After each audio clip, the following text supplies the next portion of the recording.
Good morning. Welcome to the tranquil side of Florida. This is Real Estate Matters, the voice of real estate in Flagler County and Palm Coast for nearly 12 years. I'm Toby Tobin. I'm the publisher of real estate news website gotoby.com. I'm a Florida licensed realtor with Grand Living Realty, and I'm joined by co-host Anna Maria Long from the Flagler Home Builders Association, one of our sponsors. Hello, Anna Maria. Good morning, Toby. Feeling good today? I'm feeling good. Yeah. Knock on wood. I got too many kids to say anything about that. But you're over your cold. I'm good to go. Good. Well, let's say a thank you to our prime sponsor, Veranda Bay. Veranda Bay is a private developing community along a mile of frontage on the Intercoastal Waterway with a Flagler Beach address just east of John Anderson. Got some wonderful builders in there, Olson Homes, Ruttenberg Homes, ICI, Holbert Homes, Toll Brothers, and Dreamfinders, all top-notch custom builders. As I said, we're sponsored by the Home Builders Association, also by the Hammock Community Church, the little church in the woods on A1A, about a mile and a quarter north of the toll bridge. You'll find me there at the 11 o'clock service almost every Sunday. I invite you to try it out, too. It's a neat little traditional church with a choir, not a band. I think you'd like it if you're looking for that type of church. We don't have a guest today, Anne Maria. I think we can handle it. You can be guest. Okay. Okay. Our guest today is Anne Marie Long from the Home Builders Association. I guess that'll be okay. You guessed it? I guessed it'll be okay. Okay. Good pun. Thank you. So we won't spend a whole lot of time on numbers month to date because we're not even mid-month yet. We're recording this on the 14th to be broadcast on the 16th. These numbers are as of the 14th, probably around noon was when I last looked. 90 single-family homes have sold through the local MLS system. These are Flagler County addresses. Median price of $370,000. 52 days on market. Last May, a total of 245 single-family homes were sold. The median price was $365. Days on market a little bit higher than what we're experiencing now at 64. So the trends are continuing. The prices remain relatively stable. Inventory, in other words, the number of listings on the market is down. That's a positive. Mm-hmm. Pending sales are up. That's another positive. Building permits are down, depending on whether you're a builder or not. That's a good thing or a bad thing. If you're It was only by a couple, though, right? A couple hundred. Oh, year over year. Year over Yes. year, yeah. Not I'm sorry. month over month. Monthly was just a handful. But the high end and the low end continue to dominate the market. That's where most of the cash sales are. The middle market, where buyers are more dependent upon financing, are still hesitant to pull a trigger because the mortgage interest rates, they're still up in the 6+ range. But we have a new Fed Reserve head now, so we can probably look forward to some lower interest rates later in the year. The Gindex, which is the ratio of listed homes to pending homes, is down to 2.68. That's way down from 4.03 a year ago, and that's a real strong positive. And it just puts to bed all the claims that people have about the market being flooded with inventory and things aren't selling, and just doom and gloom. But what I wanted to talk to y'all about today was the new data center in Town Center. At least if you read social media, that's what it is. But it's not. It's really a cable landing station. And so that's our main topic today. I just want to put that into the proper perspective, because if you read social media, you're not going to get the facts. Yeah, and a data center and a cable landing center are two super different things. Because if we go back, gosh, it's probably a year now, right, that Flagler Beach was discussing whether or not they would allow the cable to come ashore. Right. And they did, and it literally lands in town center. And they called it a cable landing back then. And Yes. when they were writing about it, they discussed it as these are overseas underwater fiber optic cables. The main one, there's going to be some from South and Central America that land here, but the main one will be coming from Spain. I know, that's amazing. And the idea of the landing center will do the translation. It'll translate Spanish to English. That's its only technological job. But my background before getting into real estate, the first half of my life, I was in high-end technology. So I kind of understood what this was. And so I wasn't at all, I was excited about it from the very beginning. And by the way, I think you all should be too, but the topic became co-opted by people on social media that just, they don't bother to find out the facts. They make up their mind first, and then they not only don't connect the dots, they don't even see the dots. They just failed the vision test altogether. Yeah, they've got they don't have 2020. No. So the cable landing station and a data center are not interchangeable terms. And we also heard our leaders calling it a data center, which was not helpful to the conversation because that's who the public looks to and listens to. So I think it is really important to specify that it is in fact an undersea cable landing station. And hopefully we'll have time to get to this later, but if it were a data center, it would still be a good thing for locally. Probably not to have in town center. Right. You probably wouldn't want it that close to houses, businesses, and schools. Data centers, if you bother to do any research at all, you'll find pictures of data centers that literally look like almost like a big solar farm. They're just so large they can consume hundreds of acres. Yeah. And it's just bank upon bank of it's something you want servers. Not somewhere that everyone's driving through or that you want walkability in. Or you want security. But it would be an ideal thing to have out in the Western expansion. Yeah. For instance, we've got all kinds of land out there, and the effect on the local economy would be profound. Especially since we're still in that very, very, very early planning time. It could literally be planned in a way that it doesn't affect anything else. So that people don't have to be concerned about, oh, I already live here and now you're putting this data center that I don't want next to me. Well, it's already there. Well, it's the kind of, it would bring the kind of jobs that everybody says, politicians and people on social media say that we need. We need higher paying jobs. Yeah, and they continue to say, we need jobs. I believe yesterday's quote was jobs, jobs, jobs. Cool. We've been hearing everyone say that for so many years. What are you doing to make the jobs happen? What I did, I had the advantage of having a technology background the whole first half of my life. So I put myself in the shoes of a typical social media keyboard pounder and said,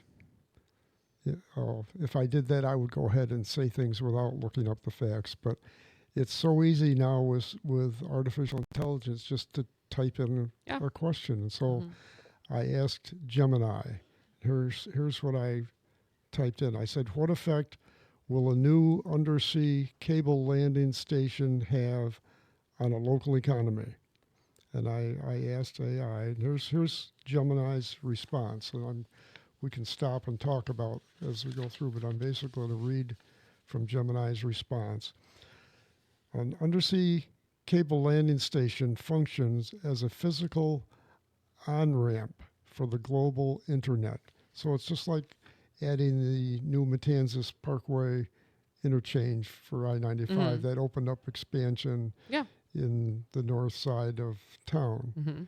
And made it easier for people to get folks to where they want to go. So it made that a more desirable place to live. While the landing station itself is often a nondescript, high security building with a small on site staff, its presence can catalyze significant regional economic shifts. And that's key. And it's all the right kind of jobs that we want, too. The economics effects generally follow a three-tier progression: direct infrastructure and utility gains. That's the first. Initially, the most visible impact is the physical investment in the site. And that means our tax base, our commercial Yeah. tax base is going to go up. They're paying impact fees, they're paying property taxes, and then tax revenue Mm-hmm. throughout that. Before we go too deep into the answers, can we pause back to the question? Because I do see people using AI, which is hilarious, to use AI and use a data center to talk about how much you hate data centers. But I want to point out how good your question was.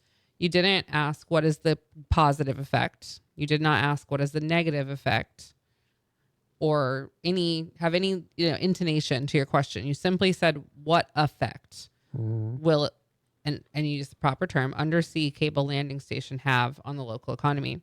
So you could take that same beginning part of the question: what effect will a new undersea cable landing station have on, and you could add anything else to the ending to get a fair question. If you ask it for a negative, you're going to get a negative. You ask it for a positive, you're going to get a positive. It wasn't. I wasn't leading And AI, right, but and yours was a perfect. That's exactly how an AI, they train you to ask how to AI ask the right questions question. But correctly. You pointed out correctly before we got on air. Anna Maria said the question I asked was an undersea cable landing station, and I should have said data center, because that's what everybody on social media thinks it is, and that's what they're calling it, a data center. So she's right there. But Yes. Well, if you want the truth, then you should type in what Toby did and type in cable landing station. If you want to see what everyone else is reading, then you type in data center. So property values go up, tax revenue goes up, construction and specialized maintenance. It takes a lot of people to build a building like that, and then to maintain it, because it's got to be super maintained. Number two, the connectivity dividend. And this is, they put parentheses, the digital ecosystem. And the real value of a cable landing station is not the building, but the bandwidth that it provides. And reduced latency and costs. This is for technology companies. Bringing the backbone of the internet directly to a city, local businesses experience lower latency, which means faster data transfer. This makes areas highly attractive to bandwidth-intensive industries like high-frequency trading, fintech or financial technology, and digital media. And then the data center clustering, where cables land, data centers often follow. Now, maybe that's where some of the people's fear is coming from. Well, maybe, but if you look at town center doesn't have that much open land available. Data centers are often hundreds of acres. They're the size of a big solar farm. So it inherently needs to go away from where we currently are. But they need to be in relative proximity to a cable landing station, because they get the bandwidth advantage and the latency advantage. So it could potentially be well planned for in the westward expansion and not put near houses. Bingo. Right. Because that seems to be everyone's concern is, I don't want to live next to it. Cool. Yeah. We can make it that way, so no one has to live next to it. Yeah. Well, we got to take a quick break. Don't go away. We'll be right back to talk more about cable landing stations versus data centers.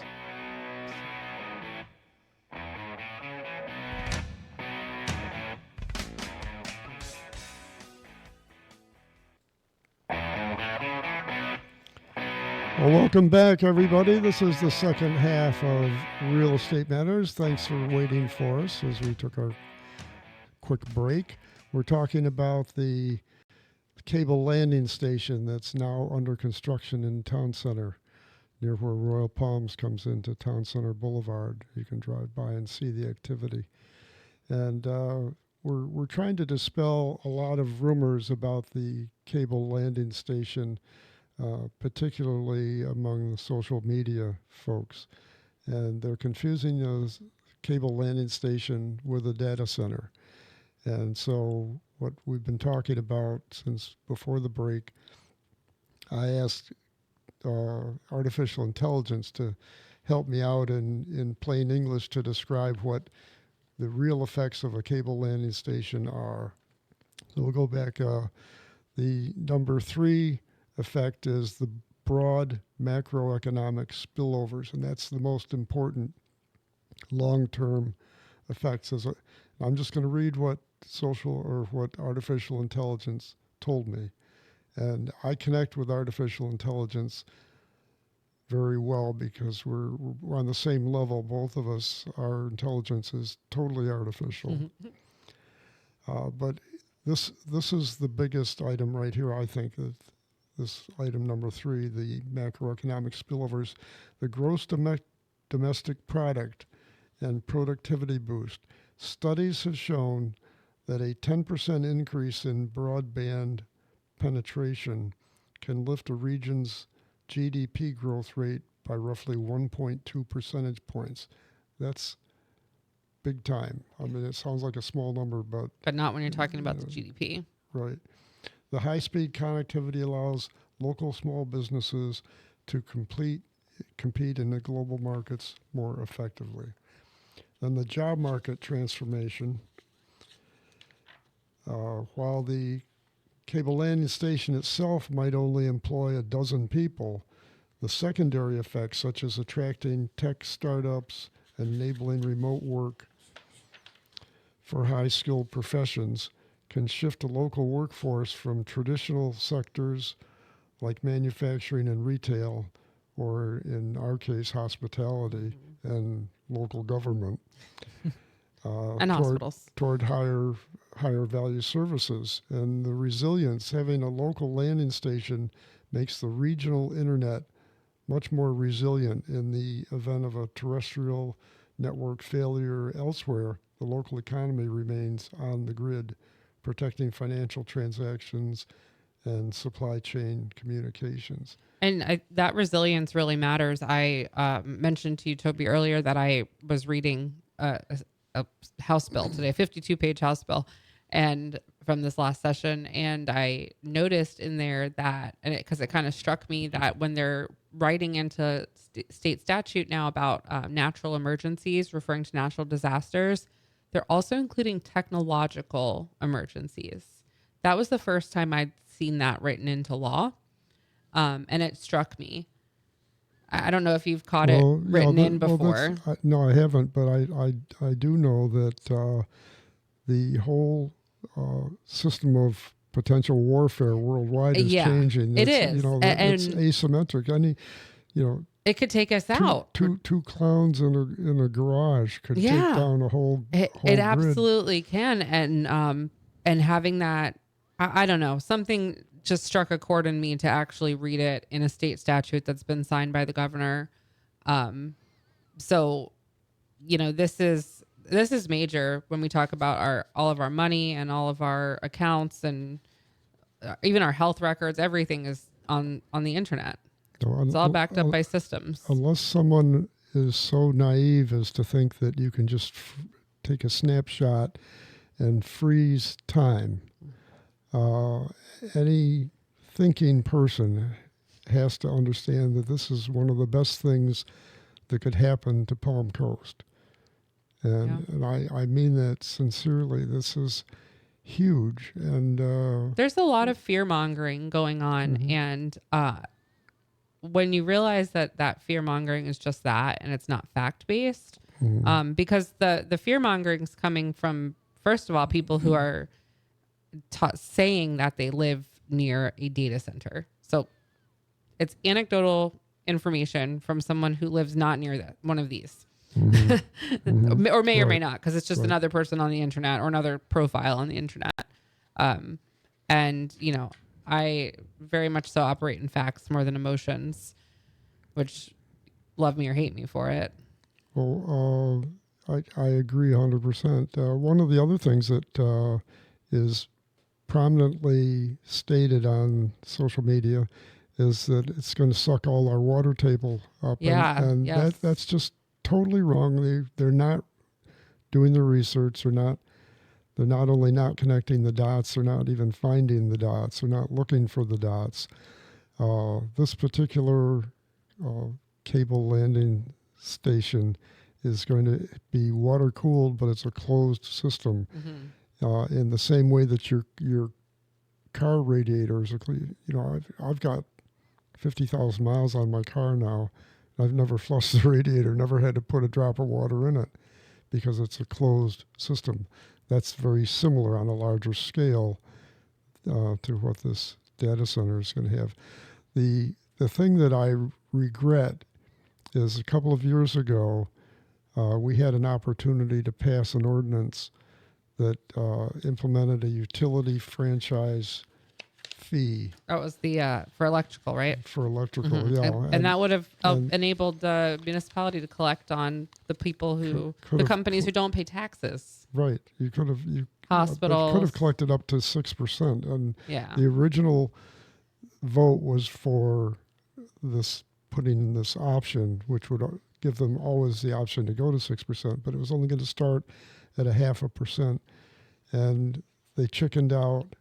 They got into a budget battle, so they went back to I think that was the same year they went to a rollback rate They always go to or close rollback to rate. it, and Yeah. and then they didn't do this, and what a lost opportunity that was, because this is going to use a tremendous amount of electricity. Yeah, I'd like to see the math on that. I know Carl brought up the math on the roads and how much money was missed in the roads just because of the rollbacks, because people keep wanting more services and refusing to pay for them, which is Well, I weird think because they tell the, everyone else that they have to pay for services. This will ultimately, I think, end up there probably will be a data center that will co-locate, or not co-locate in town center because there's not enough room there, but in the western expansion, which means reminds me that today, Thursday, they had the groundbreaking for the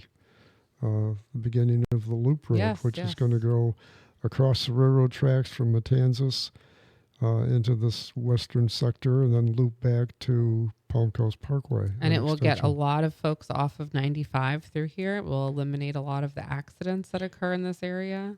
Well, the getting people off 95 will be the new connector coming down from, not the loop road. Yes, eventually, which it'll connect to. But the loop road, it will connect to that connector. It'll give access to the west part of the county. And the what I was going to say, I wouldn't be surprised if Benel picked up the data center.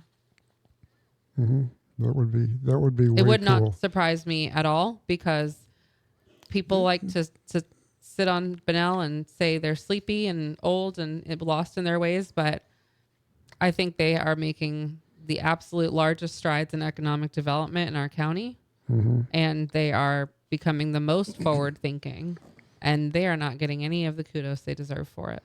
Yep, that's a very good point. So and they have the land. They are the second largest city by land mass in the state. Yes, which little known fact. One of my favorite little factoids of Flagler. Another is, do you know what city has the largest land mass in the entire country? Jacksonville, Florida? Yep. Yeah, yes. I went to college there. I know. I was like, did it change? Yes, it's Jacksonville. And Benel's biggest export? Potatoes.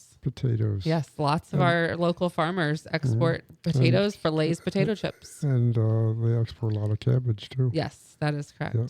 Cabbage helped put me through college. Because you farmed it? Well, or is this going to be your father? No, my family was in the canning business. That's and right. One of our products was sauerkraut. That's right. You did tell me that. Yep, sauerkraut helped put me through college. And you know, the technology and the farming can coexist. Probably not directly or next door to each other, but given what we've just stated about Benel's land mass, I think that it is absolutely possible. They've already identified economic development regions. Is that Mhm. right? If I recall, they Mhm. have an economic development region, and yeah, I wouldn't put it past them to Okay, take well, advantage. we got to wrap it up. I don't want to. I'm having a blast. Okay. Okay, let's declare a 1 hour show this week. Mark would love to hang out with us for that long. Alrighty. Video podcasts of Real Estate Matters are available on gotoby.com. Click on podcasts on the top navigation bar. Show notes are included so you can see what we didn't get to on the show. There's plenty. Always on gotoby.com is the Flagler County interactive map of residential developments and subdivisions, which is updated regularly. And if you have a question or a suggestion for Real Estate Matters or gotoby.com, Give me a call. In fact, do what I did on the cable landing station. Ask Gemini. Just say, tell me about Toby Tobin in Flagler County. And I think you'll be surprised. You'll find out that I am the source for information that a lot of people don't have. So if you're thinking of buying or selling property in Flagler County, give me a call. I'll be a great help to you, and I'll steer you to a qualified realtor, and I'll hang on to the transaction alongside you as a consultant, and it will not cost you a dime. So you can reach me at 386-931-7124 or email me at Toby, T-O-B-Y, Toby at gotoby.com. Thanks for being with us. Hope to see you next week. I'm Toby Tobin, and I approve this show.